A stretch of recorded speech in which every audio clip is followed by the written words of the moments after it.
Hello friends, today I am going to show you first year psychology practical.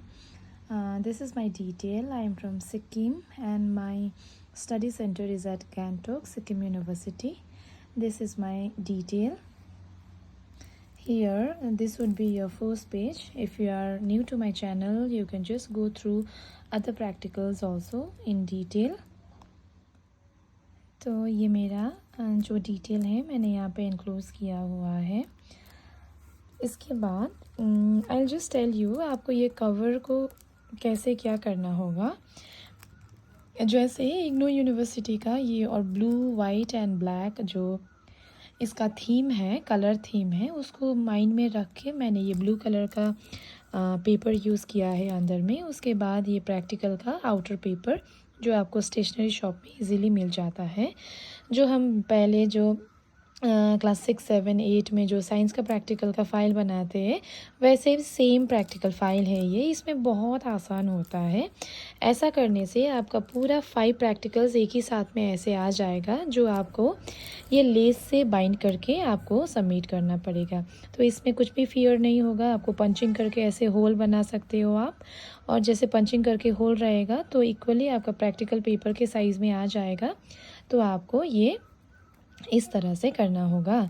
तो जैसे मैंने क्या किया है, मैं 100% देना चाहती थी मेरा प्रैक्टिकल में, क्योंकि मेरा जहाँ पे क्लास है, मेरे काउंसलर जो मैम है वो शी इज़ वेरी नाइस, बहुत अच्छी है. और मेरे जो सर भी है counsellor, he is very good. तो उन्होंने इतनी अच्छी तरह से हमको प्रैक्टिकल करवाया हुआ है. तो मैं भी चाहती थी कि मैं अपना बेस्ट दूँ सो दैट मेरा प्रैक्टिकल में बहुत अच्छा मार्क्स आए, तो मैं थ्योरी में भी अच्छा कर सकूँ. क्योंकि हम भी कुछ और काम करते हैं तो उससे टाइम निकाल के हम ये जो डिस्टेंस क्लासेस करते हैं, है ना. तो जो कुछ भी कर रहे हैं उसमें हमें बहुत सीरियस होना चाहिए. जैसे मैंने ये प्रैक्टिकल में मेरा 100% नॉलेज जितना भी है उसको मैंने इसमें पुट अप किया है. मेरा हार्ट एंड सोल लगा के I have made this practical. तो आप भी जो अभी स्टार्ट करने वाले हो, जो फर्स्ट ईयर का प्रैक्टिकल, फर्स्ट ईयर का सबका प्रैक्टिकल सेम ही रहेगा. तो आप कम्प्लीटली ये जो फाइल है इससे डाटा निकाल के आप अपना प्रैक्टिकल रेडीमेड जैसे मैंने किया है वैसा ही आप बना सकते हो. तो प्रैक्टिकल करने के लिए, ये कवर बनाने के लिए आप क्या करिए, पहले आप ब्लू कलर का पेपर लीजिए, उससे कवर करिए. फिर उसके बाद में आप ये पेपर प्रिंट आउट करिए. ठीक है. तो अगर आपको ये पेपर चाहिए तो आप मुझे कमेंट डाउन करिए, मैं आपको सेंड कर दे सकती हूँ एब्सोल्युटली फ्री. आपको कुछ पैसा देना नहीं पड़ेगा, क्योंकि मैंने भी बहुत सर्च किया था, ये इंटरनेट में कहीं पे भी नहीं मिल रहा था. तो मैंने ये खुद बनाया हुआ है मेरे अपने लिए. जो भी मिलता है उसमें आइदर लोगो नहीं होगा. आपको पता होगा जो प्रैक्टिकल के पेपर, जो प्रैक्टिकल हैंडबुक है उसके लास्ट पेज में इसका फॉर्मेट दिया हुआ होगा. जैसे ये सर्टिफिकेट का, एक्नॉलेजमेंट का, ये टाइटल पेज का दिया होगा, बट देन उसमें लोगो नहीं होगा. और जो आप उसको फ़ोटोकॉपी करोगे तो वो अच्छा नहीं आएगा, थोड़ा गंदा आएगा. तो क्या करना है आपको, आप खुद भी बना सकते हो इतना. अगर नहीं बना सकते तो आप कमेंट डाउन करिए, मैं इसका सॉफ्ट कॉपी आपको भेज देती हूँ. ठीक है. तो आप क्या करिए, ब्लू कलर का कवर करिए. फिर वो ब्लू कलर का कवर के बाहर में ये पेपर आप पेस्टिंग कर दीजिए ग्लू लगा के. फिर डिटेल भरिए. उसके बाहर से ये प्रैक्टिकल में जितना भी आपका ये प्लास्टिक रैपिंग है, ये प्लास्टिक रैपिंग करिए. एक चीज़ आपको ध्यान में रखना होगा, जैसे आप ये प्रैक्टिकल का ये पेपर रैपिंग करोगे, ये साइड तक ऐसे एजेस में आके आपका पेस्ट होगा. और क्या होगा, सबसे बुरा पार्ट ये बीच में जो वाइट कलर का आएगा, इसको अवॉइड करने के लिए जो बचा कुचा पेपर होगा वही कलर का, यही जो ब्लू कलर का पेपर होगा, इसको ऐसे पेस्टिंग कर दीजिए. जैसे मैंने यहाँ से इस तरह से मैंने इसका पेस्टिंग करके एक वेरी ब्यूटीफुल कवर मैंने किया है, जिसका कहीं पे भी कुछ एक्स्ट्रा चीज़ नहीं दिख रहा है. तो ये totally it is themed as IGNOU's title page. इसका ब्लू और वाइट इतनी अच्छी तरह से आ रहा है कि मतलब टोटली इसमें थीम्ड हो रहा है. तो ये होने के बाद आपका फर्स्ट पेज आएगा सर्टिफिकेट. जैसे ये भी मैंने खुद बनाया हुआ है लोगो लगा के. तो अगर आपको ये चाहिए तो आप मुझे बता सकते हो. इसमें है this is to certify that मेरा नाम है of MA psychology first year has conducted and successfully completed the practical work in MAPC 007 practicum experimental psychology and psychological testing. तो ये आपका सेम रहेगा, बस ऊपर का आपका नेम चेंज होगा। यहाँ पे signature, enrolment number, name of the study centre, regional centre, place and date. जैसे मेरा नाम, मेरा roll number, name of the study centre department of psychology Sikkim university Gangtok, regional centre 24 Gangtok, place Indira bypass Gangtok Sikkim, और यहाँ पे डेट है। तो सर्टिफिकेट के बाद में आपका एक्नॉलेजमेंट आएगा। ये भी मैंने खुद बनाया हुआ है, ये लोगो मैंने खुद लगा के प्रिंट आउट किया है। एक चीज़ आप हमेशा ध्यान रखिए, अगर आप खुद भी एडिट करके प्रिंट कर रहे हो तो ये बॉर्डर का थोड़ा ध्यान रखिए। अगर आप इसमें बॉर्डर देते हो तो ये बहुत ही अच्छा निकल के आएगा। अगर यहाँ पे बॉर्डर नहीं रहने से थोड़ा सा 1 और 2% आपका प्रैक्टिकल का आउटलुक थोड़ा गंदा हो सकता है, मतलब इनकम्प्लीट जैसे लगेगा। अगर आप वो प्रैक्टिकल मैनुअल बुक देखोगे तो उसमें बस क्या है, एक्नॉलेजमेंट है और इतना है, यही है। ये लोगों का भी कुछ भी नहीं है, वहाँ पे बॉर्डर भी नहीं है। तो ये आप एक्स्ट्रा इस प्रैक्टिकल से आप सीख सकते हो। तो उसके बाद आएगा मेरा फर्स्ट ईयर का कितना प्रैक्टिकल है। 1 नंबर, 2 नंबर, 3, 4, 5, 5 प्रैक्टिकल्स रहेंगे। जितना भी आपका प्रैक्टिकल किया हुआ हो, आपको प्रैक्टिकल में बस 5 ही प्रैक्टिकल रखना होगा।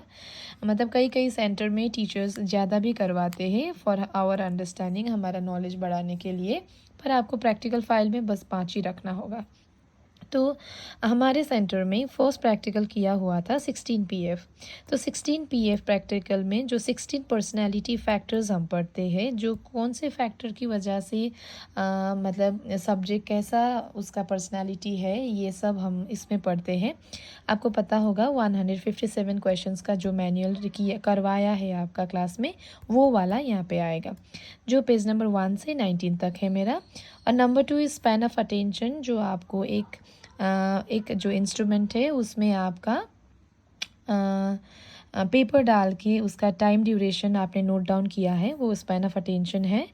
Third is this is totally theoretical, family pathology skill test करके जो फैमिली मेम्बर का कैसा बिहेवियर है, उसका अकॉर्डिंगली कैसा रहेगा पर्सनालिटी, कैसा रहेगा वो, जिसमें हम अंडरस्टैंड करते हैं। ये टोटली थियोरेटिकल है, इसमें आपने कोई भी प्रैक्टिकल नहीं किया है।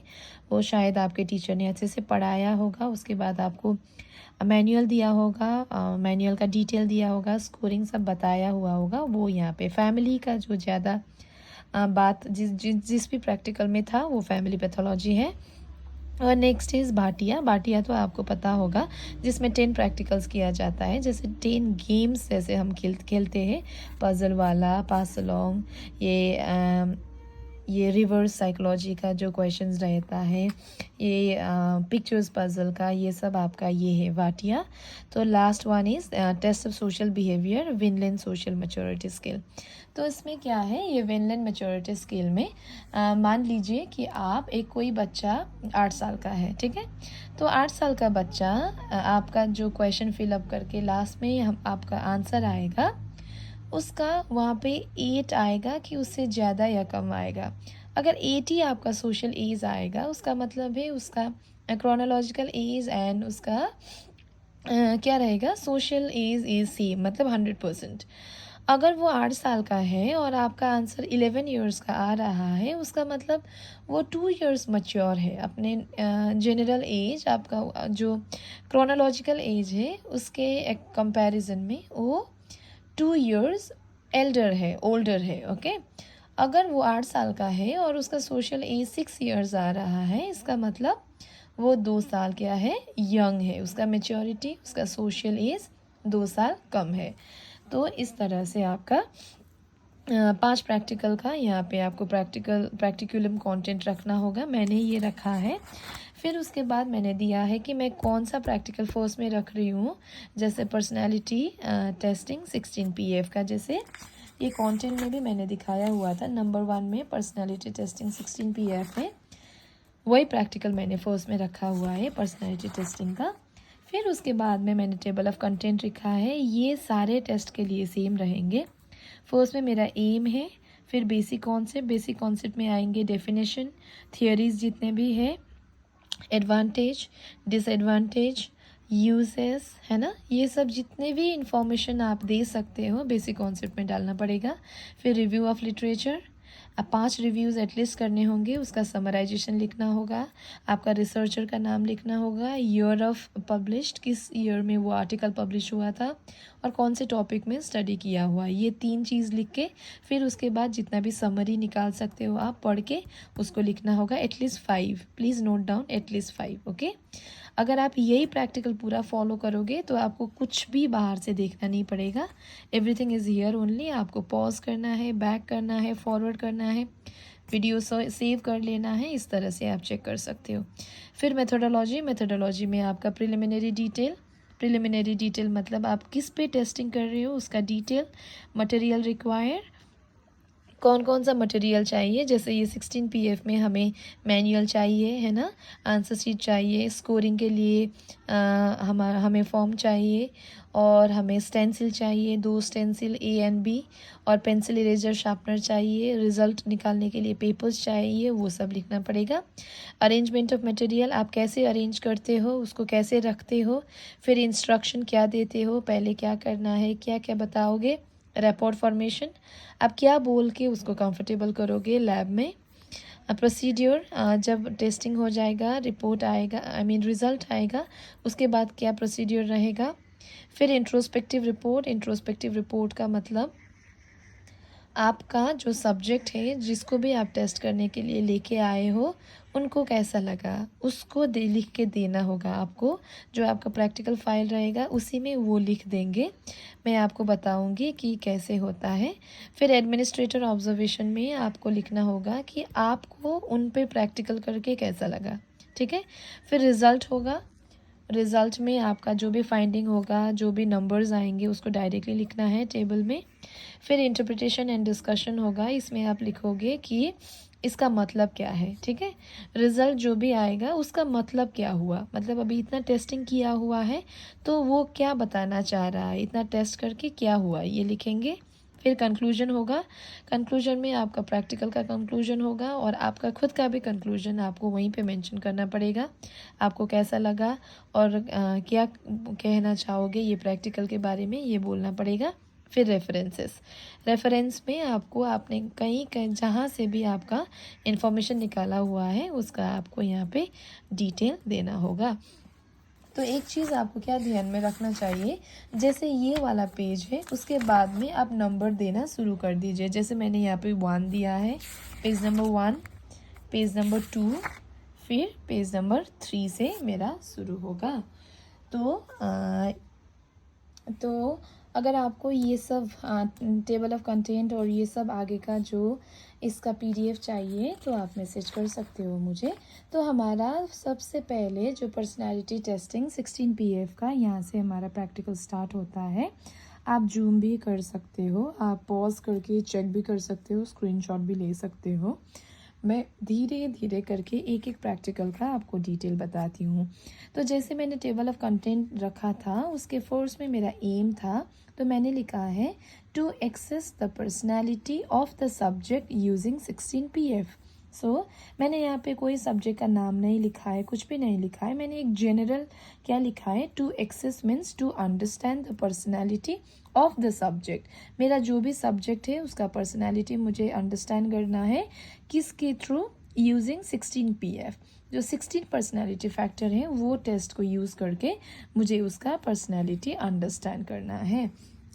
फिर उसके बाद बेसिक कॉन्सेप्ट जो मैंने कंटेंट में लिखा है, मेरा फर्स्ट में डेफिनेशन है, जो मेरे काउंसलर मैडम हैं उन्होंने ही बताया था कि ये जो ये अल्पॉट का और ये कैटल का डेफिनेशन जैसे भी करके डालना, क्योंकि वाइवा में भी ये पूछ सकते हैं, इसलिए मैंने ये डाला है 2 डेफिनेशन।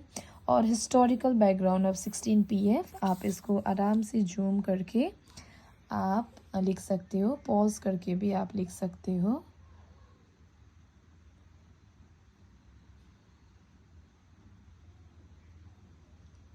और जैसे मैंने बताया था कि बेसिक कॉन्सेप्ट में सबसे ज़्यादा कंटेंट रहेगा, जैसे फर्स्ट हो गया डेफिनेशन, फिर हो गया हिस्टोरिकल बैकग्राउंड ऑफ 16 PF। अगर हम आगे मूव ऑन करेंगे तो ये हिस्टोरिकल बैकग्राउंड में ये सब डिटेल है, फैक्टर A का मतलब क्या होगा, B का मतलब, ये सब कुछ आपको लिखना होगा। जैसे आगे बढ़ते जाएंगे, मेरा थर्ड टॉपिक है थ्योरीज ऑफ पर्सनालिटी।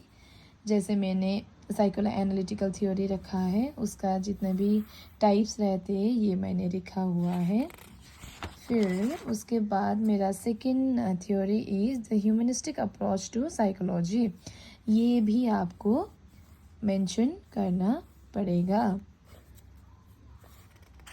फिर थर्ड थ्योरी मैंने रखा है the hierarchy of needs. Okay, तो ये भी आप पॉज करके आराम से कर सकते हो।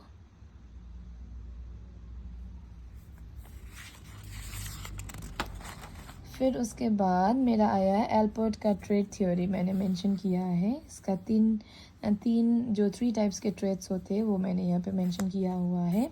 फिर उसके बाद यहाँ पे मैंने 5 फैक्टर मॉडल्स ऑफ पर्सनालिटी रखा हुआ है, जो कैटल्स का और इसका है।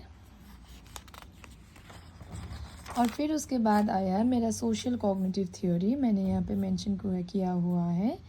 और 7th में मैंने मेंशन किया है मेजरिंग पर्सनालिटी, कैसे हम पर्सनालिटी को मेज़र कर सकते हैं, जैसे MMPI को यूज़ करके हम कर सकते हैं, और MCMI भी यूज़ कर सकते हैं, और नियो पर्सनालिटी इन्वेंट्री इसको भी यूज़ कर सकते हैं। फिर उसके बाद यूजेस ऑफ पर्सनालिटी टेस्ट, हम जो पर्सनालिटी टेस्ट करते हैं उसका क्या यूज़ है वो ऐसे आपको मेंशन करना पड़ेगा।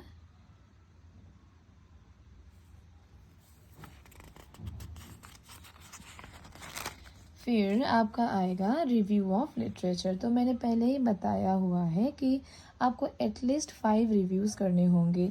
जैसे मेरा नंबर A यहाँ पे मैंने इतना किया हुआ है, B का यहाँ पे है, C का यहाँ पे है, आप देख सकते हो।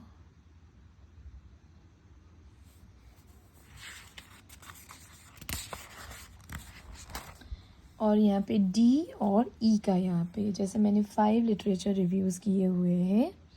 इसका ऐसे सिंपल वर्ड्स में आपको जो भी अंडरस्टैंडिंग होगा, कोई रिव्यू ऑफ लिटरेचर जब आप इंटरनेट में सर्च करोगे उसका डायरेक्टली आपको वहाँ पे कंक्लूजन नहीं तो समरी नहीं तो कुछ करके आपको रेडीमेड भी मिल सकता है। अगर नहीं मिल रहा तो थोड़ा रीड आउट करिए, थोड़ा अंडरस्टैंड करने की कोशिश करिए, उसके बाद आप छोटा सा अपने खुद वर्ड में आप ऐसा लिटरेचर रिव्यू का समराइजेशन भी कर सकते हो।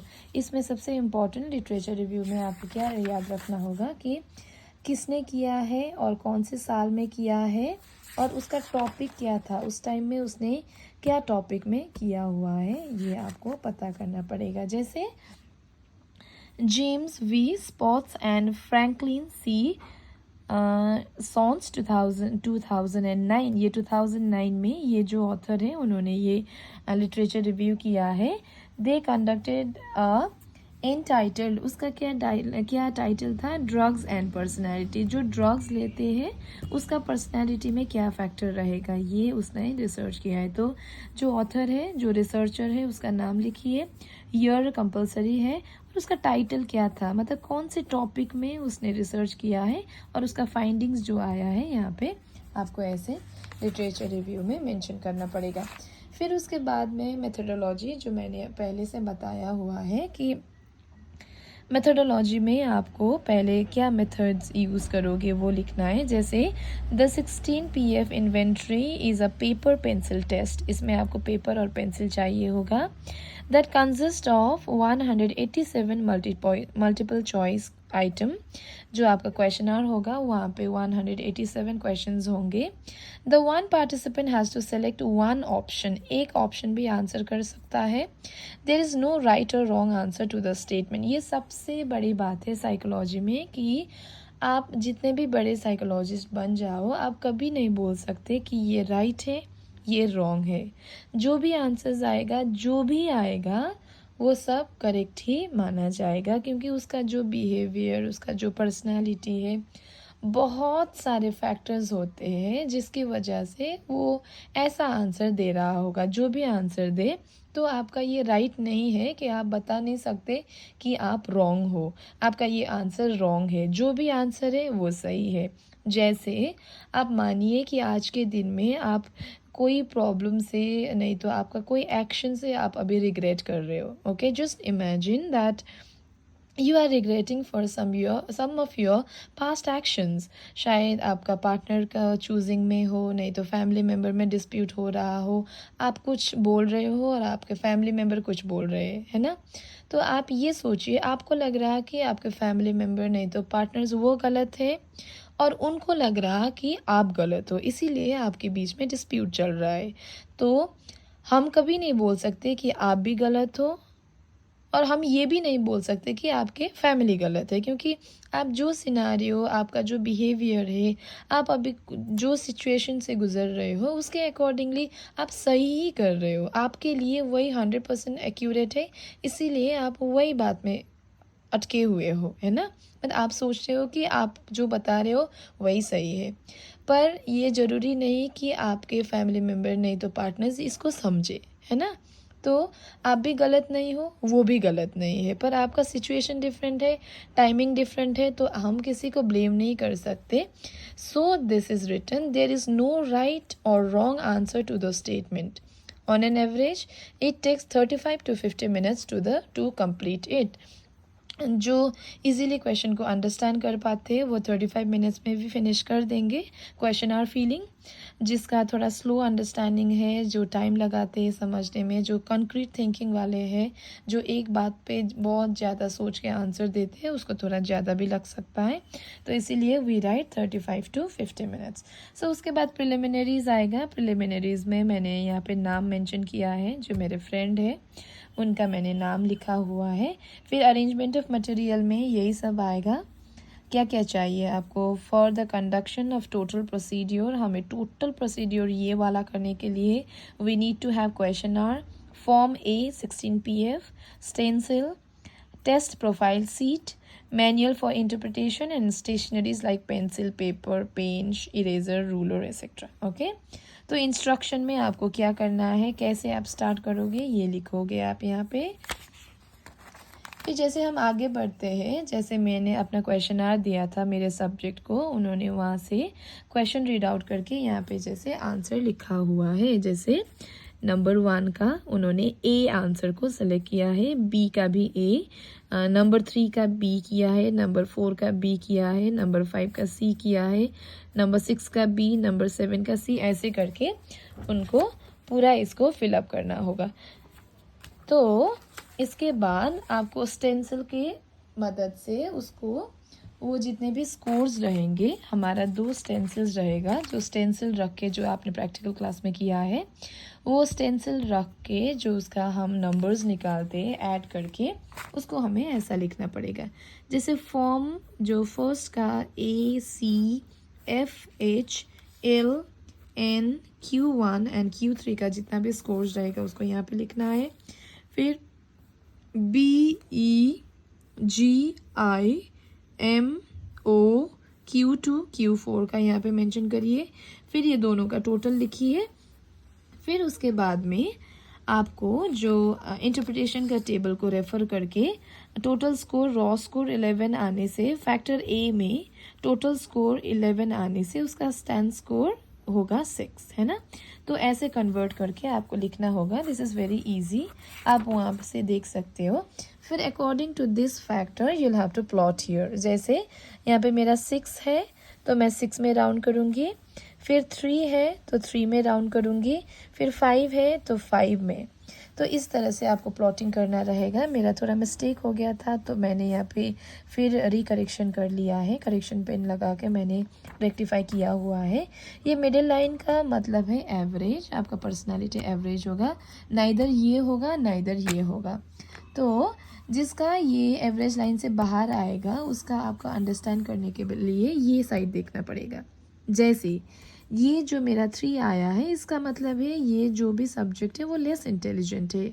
कंक्रीट थिंकिंग मीन्स जो भी बात रहेगा वो बहुत ज़्यादा फोकस्ड हो जाएगा, इसमें कोई गलत सही नहीं है। लेस इंटेलिजेंट मतलब हम ऐसा हमें नहीं सोचना चाहिए कि ओके वो तो इंटेलिजेंट ही नहीं है, ऐसा नहीं है।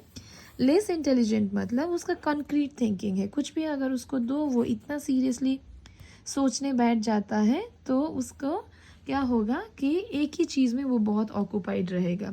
जो भी टास्क दिया होगा वो कंप्लीट करके ही वो मानेगा। मतलब ऐसे अभी के अभी अभी ये कुछ सोच लिया, फिर उसके बाद में 2 मिनट बाद कुछ और सोचना, ऐसा उसका बिहेवियर एकदम ही नहीं रहेगा। वो एकदम कॉन्क्रीट थिंकिंग वाला रहेगा, फिर उसका लेस इंटेलिजेंस रहेगा। इसीलिए तो ये सब आपको ऐसे करके आपको ये फाइंड आउट करना होगा। उसके बाद आएगा आपका रैपोर्ट फॉर्मेशन। आप कैसे रैपोर्ट फॉर्मेशन करेंगे, मैंने डायलॉग भी लिखा हुआ है। जैसे I said hi smiling and then how are you, thanks, you are coming, this will help me a lot, thank you for coming, this will help me a lot। तो participant ने बोला hi, is this where we are doing practical today, तो मेरे subject ने बोला था हम यहीं पे कर रहे हैं क्या। तो I said yes, feel comfortable, they all are like you only. तो मैंने जितने भी दूसरे सब्जेक्ट आए थे, जितने भी मेरे फ्रेंड्स के जो सब्जेक्ट्स आए थे, उनको दिखा के मैंने बोला था कि वो सब भी आप ही की तरह है, प्लीज़ फील कंफर्टेबल। तो मैंने बोला था I have explained you the instruction, let's begin. तो मैंने थोड़ा सा डायलॉग भी मेंशन किया है, उसके ऊपर में जो करना है वो भी मैंने लिखा है। आप देख सकते हो, जूम भी कर सकते हो। तो यहाँ पे क्या लिखा होगा शायद आपको अच्छे से दिखाई नहीं देगा, मैं बता देती हूँ। फॉर कंडक्टिंग द प्रोसीड्योर, आप लिखिए, मैं बोलती हूँ। For conducting the procedure full stop, it is necessary to build rapport between the test examinee, जो आप हो, एंड एग्जामिनर, जो आपका सब्जेक्ट रहेगा। General gesture and smiling with some initial out of topic conversation was done. Here are some things I asked him before starting. तो यहाँ पे वही लिखा है, आप लिख लीजिए। उसके बाद आएगा प्रोसीड्योर, क्या करना है, कैसे करना है। जैसे स्टेंशियल 1 और 2 यूज़ करके हम कैसे इसको इंटरप्रेट करते हैं, वही बात मैंने लिखा है। आप इसको पॉज करके लिख सकते हो। और फिर आएगा इंट्रोस्पेक्टिव रिपोर्ट, जिसमें मेरा जो सब्जेक्ट है, ये हैंडराइटिंग भी आपको डिफरेंस रहेगा। ये मेरा हैंडराइटिंग है, ये मेरे सब्जेक्ट का हैंडराइटिंग है। उन्होंने लिख के दिया है कि being a subject to the test, इस टेस्ट का सब्जेक्ट होके I was comfortable sharing my true first thought against each question. दो question were personal, I have put forward my true thoughts on it. I was excited to be the part of the test. I hope my responses will be kept confidential as it reflects who I am in real. I enjoyed answering each question as questions are very interesting and it helped me to realize my thoughts are very diverse. तो ये true thoughts रहेंगे जो आपके subject होंगे। Subject ये लिख के देंगे, उनको जैसा भी लगा आपको इसमें थोड़ा गाइड कर सकते हो आप, नहीं तो यही भी लिखने के लिए बता सकते हो अगर उनको भी अगर यही फीलिंग हुआ है तो। This goes like this. उसके बाद आपका जो भी ऑप्टेन स्कोर रहेगा, आपका ऑप्टेन स्कोर यहाँ पे ऐसे आएगा। जैसे फैक्टर्स, ये रॉ स्कोर आपका इतना आया था, और स्टैंडर्ड स्कोर जो हमने ये पेपर में इंटरप्रेट निकाला हुआ था, आपको जो मैं बता दूँ यहाँ पे, ये हम यहाँ पे कॉपी करते हैं इसको।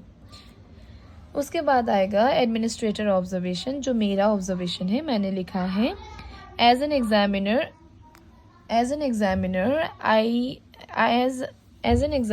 I must say that he was comfortable, excited for the practical conducted upon him. He tried understanding everything so as to reduce mistake, which is a positive aspect. While doing a practical, he was asking for other options, which means he was not totally satisfied with the answers in the questionnaire. That was for few questions जो वो पूछ रहे थे मुझे कि कुछ और भी ऑप्शन होगा, कुछ और हम लिख सकते हैं करके वो पूछ रहे थे। तो I have mentioned this. He was cooperative, which made me easy to conduct. My exam और test setup was good between us. तो हमारे बीच में बहुत अच्छा कोऑर्डिनेशन था, वो मेरे दोस्त थे तो उन्होंने फुल्ली कोऑपरेट किया। फिर उसके बाद आएगा डेटा एनालिसिस। डेटा एनालिसिस में मेरा जो भी फैक्टर्स आया हुआ है जो मैं रिज़ल्ट में लिखूँगी, ये सब फैक्टर ए में कितना आया है ये सब मैंने यहाँ पे मेंशन किया हुआ है। फिर उसके बाद आएगा जैसे इंटरप्रिटेशन एंड डिस्कशन। तो आपको इसको बहुत ध्यान से आपको देखना पड़ेगा कि इंटरप्रिटेशन और डिस्कशन में मैंने लिखा हुआ है, after the plotting and graphical representation is prepared the following interpretation can be made.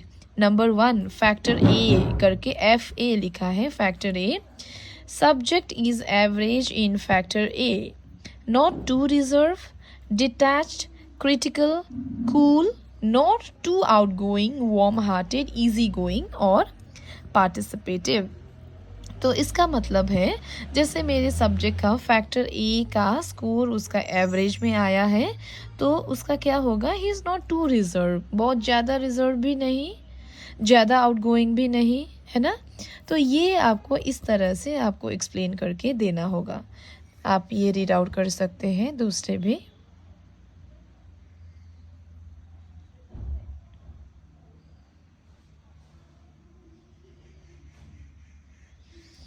तो ये वाला पेज और ये वाला पेज में मेरा टोटल 16 फैक्टर्स का मैंने यहाँ पे दिखाया हुआ है। फिर उसके बाद ये कंक्लूजन है जो Cattell's theory has given equal importance to the role of both heredity and environment in the growth and development of personality, and thus is able to demonstrate strong interaction between biological genetic factor and the environmental influence for prediction of human behavior.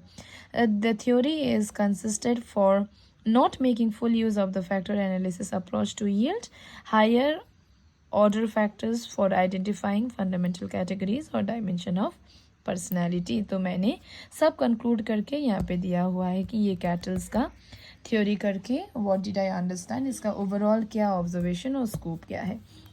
तो by this we come to the end. यहाँ हमारा last page रहेगा जो reference रहेगा। मैंने 5 major references यहाँ पे दिया हुआ है जहाँ से मैंने डेटा निकाला हुआ है। तो आपको आप ऐसे अगर यही कॉपी कर रहे हो आप तो ये डायरेक्टली आप लिख सकते हो, कोई प्रॉब्लम नहीं है। तो इसके बाद आएगा हमारा सेकंड प्रैक्टिकल जो स्पैन ऑफ अटेंशन है, जो मैं नेक्स्ट वीडियो में आपको दिखाती हूँ। Hello friends, my name is Sabitra. ये मेरा साइकोलॉजी फर्स्ट ईयर का प्रैक्टिकल फ़ाइल है जो इतना बड़ा है। इसके अंदर 121 पेजेस है इन टोटल, और इसके अंदर सारे फर्स्ट ईयर साइकोलॉजी के सारे 5 प्रैक्टिकल मैंने किया हुआ है। तो पहले से जितना मुझे मालूम है साइकोलॉजी फर्स्ट ईयर का प्रैक्टिकल के बारे में मैं आपको बताऊंगी। आप मेरे दूसरे वीडियोस भी देखिए, उसमें मैं एक एक प्रैक्टिकल का एक वीडियो करके रखी हूँ, वो सब आप चेक कर सकते हो। तो आपको अगर प्रैक्टिकल करना है, अभी आप सोच रहे हो कि आपका प्रैक्टिकल करना है, तो कुछ चीज़ें हैं जो आपको एकदम ध्यान में रखना चाहिए, वो मैं एक से एक करके आपको बताती जाऊँगी।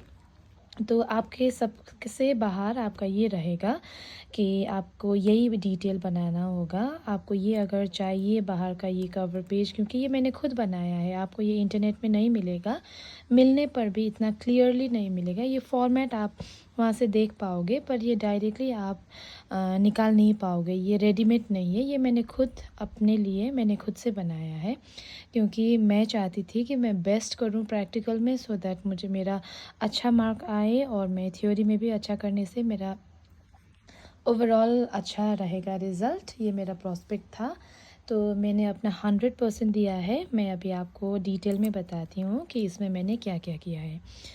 तो बाहर में आपका ये पेपर रहेगा। आप कई मिनट से ये देख रहे हैं कि बाहर में ये पेपर रहेगा। अगर ये आपको चाहिए तो आप मुझे यहाँ पे कमेंट कर सकते हैं, मैं आपको PDF भी दे सकती हूँ इसका।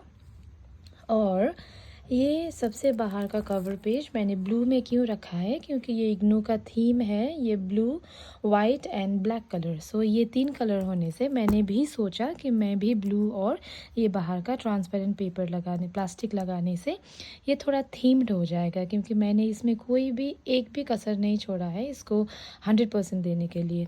तो सबसे फर्स्ट आपको क्या करना चाहिए कि आपको प्रैक्टिकल का ये कॉपी लेना चाहिए। प्रैक्टिकल कॉपीज़ में अंदर में 25 पेजेस रहेंगे और बाहर में ऐसा थिक सा प्रैक्टिकल का ये बोर्ड रहेगा। ये आपको इजीली कोई भी स्टेशनरी शॉप में मिल जाएगा। साइंस का प्रैक्टिकल जो हम पहले करते थे वही वाला है। तो आपको फर्स्ट में क्या करना है, इसको अच्छे से कवर करिए, ठीक है। ब्लू कलर के पेपर से अच्छे से कवर करिए। उसके बाद आपको क्या करना होगा, ये प्रिंट आउट करके इसको फिर यहाँ पे पेस्ट करना होगा। उसके बाहर में आप ये प्लास्टिक का जो एकदम से थिन वाला जो प्रैक्टिकल का प्लास्टिक रहेगा वो अच्छे से इसको कवर करिए। उसके बाद में आपको करना होगा एक ब्लू कलर का एकदम स्मॉल साइज़ का जो पेपर रहेगा उसको इस साइड से भी आप बंद कर दीजिए, नहीं तो इसके अंदर का वाइट कलर, नहीं तो जो भी कलर होगा प्रैक्टिकल का, ये जो भी बोर्ड का जो भी कलर होगा वो आपका दिखाई देगा। तो उसको अवॉइड करने के लिए आप करिए कि एक ब्लू कलर का, जैसे मैंने यहाँ से या नीचे से इधर तक मैंने जो पेस्टिंग किया है अंदर से, इस वजह से this is looking very tidy. So ये कुछ ऐसा दिखता है। और जो पंचिंग और पंचर जो रहता है, जो होल बनाने को हम यूज़ करते हैं, उससे आप पंच कर सकते हो। और इसके बाद आएगा ये फर्स्ट कवर पेज हो गया हमारा। तो फर्स्ट पेज में आपका सर्टिफिकेट रहेगा जो इंटरनेट में भी अवेलेबल होगा। अगर नहीं होने से भी आप मुझे कमेंट कर सकते हो, मैं आपको ये दे सकती हूँ। तो ये रखिए, आपको समझ में आ रहा है। पहले कवर पेज, फिर आपका आएगा सर्टिफिकेट, ओके। तो सर्टिफिकेट में आपका नेम रहेगा, कौन से ईयर में हो आप, कौन सा सब्जेक्ट के लिए कर रहे हो, अपना सिग्नेचर, नेम, रोल नंबर, आप कौन से डिपार्टमेंट में पढ़ाई कर रहे हो, रीजनल सेंटर, प्लेस मतलब आपका क्लास कहाँ पे हो रहा है ये लिखिए, किस दिन में आपको सबमिट करना है वो डेट लिखिए, ठीक है। ये मेरा कल सबमिट करना है तो मैं आज ही वीडियो बना रही हूँ और मैंने कल का डेट ऑलरेडी मेंशन कर दिया है। और ये नीचे का जो रहेगा वो वहाँ के टीचर जो भी है आपके काउंसलर वही फिलअप करेंगे, आपको फिल नहीं करना है। तो ऐसे बॉर्डर दे के आप भी अगर करोगे, बनाओगे, आपको मुझसे लेना है तो भी आप मैसेज करिए, मैं आपको भेज देती हूँ। अगर आपको खुद बनाना है तो भी आप ये याद रखिए, अगर ये ब्रॉड बॉर्डर आप देंगे तो बहुत ही अट्रैक्टिव आपका ये पेपर बन के आएगा। उसके बाद में आपका होगा एक्नॉलेजमेंट। एक्नॉलेजमेंट में अगर आप देखेंगे यहाँ पे तो यही डिटेल रहेगा, दिस इज़ टू एक्नॉलेज। ये मैंने खुद टाइप किया हुआ है, जो इंटरनेट से मिल रहा था उसमें ये ऊपर का इग्नू का नहीं है। अगर आप आपका अपना वो प्रैक्टिकल का जो बुक देखेंगे फर्स्ट ईयर का, तो उसमें भी आपको ये दिखाई देगा, पर वो आप फ़ोटोकॉपी करने में वो अच्छा नहीं आएगा और उसमें ये ऊपर का लोगो नहीं रहेगा। तो मैंने लोगो भी लगा के एकदम प्रॉपर करके रखा है, मेरा डिटेल यही है, वही डिटेल रहेगा उसमें, इसमें कोई बड़ी बात कुछ भी नहीं है, बस जो अपना रेगुलर डिटेल है वही आपको सेंड करना है। यहाँ पे आपका ईयर का भी नाम रहेगा, फर्स्ट ईयर करके। तो इसके बाद मैंने रखा है कि प्रैक्टिकुलम कंटेंट, मैंने कौन कौन सा प्रैक्टिकल फर्स्ट ईयर का किया है। अगर आपका भी यही प्रैक्टिकल करवाया है आपके यूनिवर्सिटी में तो आप एकदम से निश्चिंत हो जाइए, क्योंकि you are going to get every detail in this videos.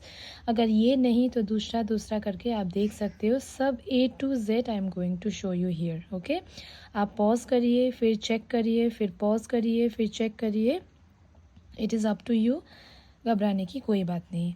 तो फर्स्ट में अगर आपका पर्सनालिटी टेस्टिंग 16 PF किया हुआ है, 16 PF का मैं थोड़ा सा बता दूं, आपको एक बड़ा सा क्वेश्चनर दिया होगा, उसमें फिल करने के बाद आपका जो 16 PF जो 16 फैक्टर्स का जो एनालिसिस किया हुआ है वो वाला टेस्ट है।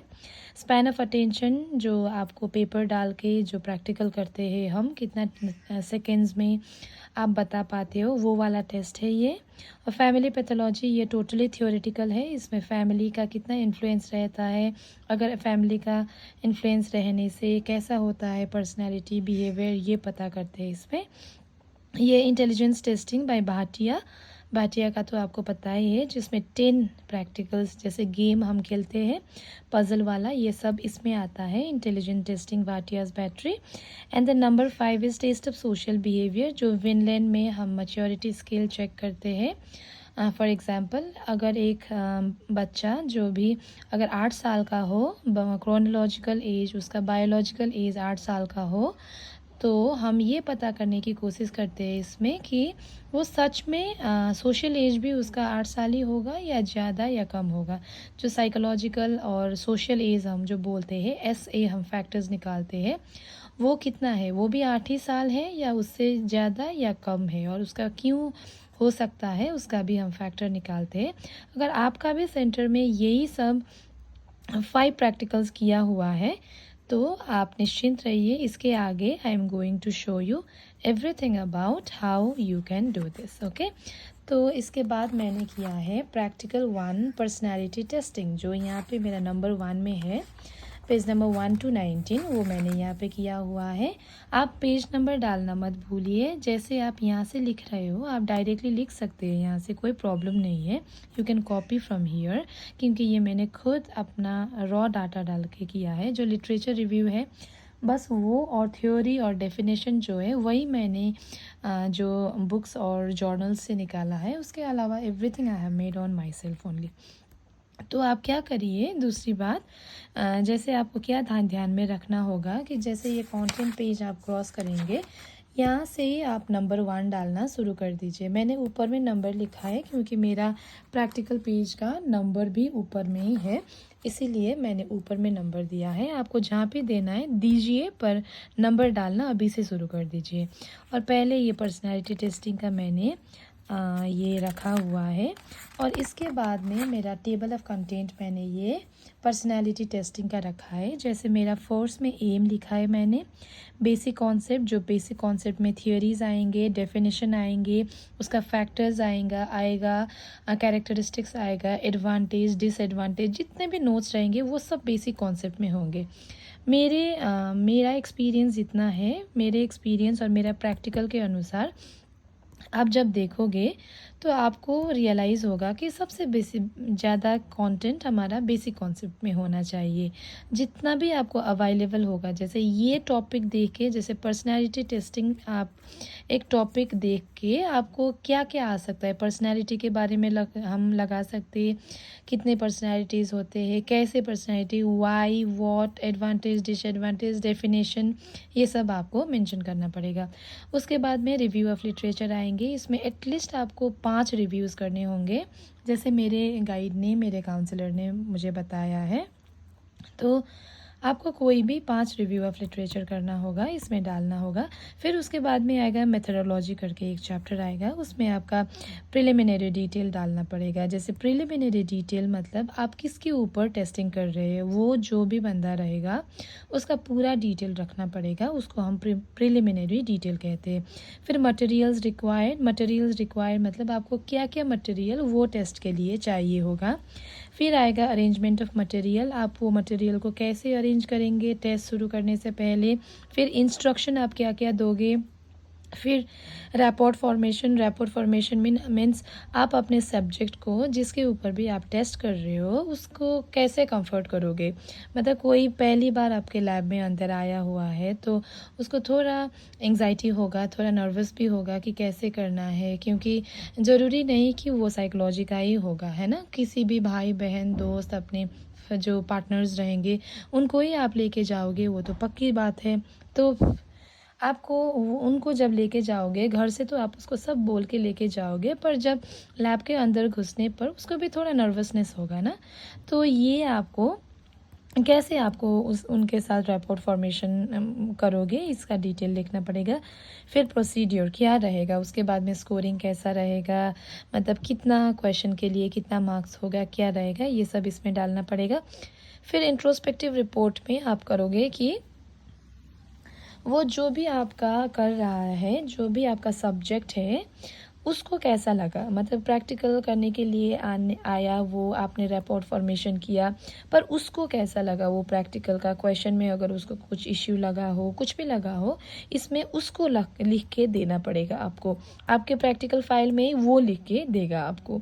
और एडमिनिस्ट्रेटर ऑब्जर्वेशन ये आपका है, जो भी टेस्ट करवा रहा है उसका ऑब्जर्वेशन लिखना पड़ेगा। आपका सब्जेक्ट कैसा था, कंफर्टेबल था कि उसने अच्छे से आंसर दिया होगा कि नहीं दिया होगा, आपको क्या लगता है वो आपको इसमें लिखना पड़ेगा। फिर उसके बाद में रिज़ल्ट आएगा। रिज़ल्ट में आपका जो भी ऑब्टेन डाटा, जितना भी जैसी तरह आपने डाटा निकाला हुआ है, ऐड किया है, उसको डायरेक्टली यहाँ पे लिखना है। फिर इंटरप्रिटेशन एंड डिस्कशन में आपको इसको डिस्कस करना पड़ेगा। मतलब इतना स्कोर आया है, इसका मतलब क्या है, वो आपको यहाँ पे मेंशन करना पड़ेगा। फिर उसके बाद में कंक्लूजन। कंक्लूजन हमेशा 2 सेक्शन में रहेंगे। एक कंक्लूजन होगा कि आप को ये टेस्ट ओवरऑल कंक्लूड करके कैसा हो रहा है। फिर उसके बाद में आपका जो रिज़ल्ट आया है उसका क्या मतलब है, क्या इन्फ्लुएंस है, कैसे कंक्लूड करना चाहोगे। फिर रेफरेंस रहेगा, जो आप इतने सारे प्रैक्टिकल में जहाँ जहाँ कोई भी सोर्स से आप डाटा निकालते हो, आजकल तो mostly you will take out online only, books तो 1-2 ही रहेंगे। तो रेफरेंस को आपको सही ढंग में उसको वो करना पड़ेगा, इंक्लूड करना पड़ेगा। ठीक है।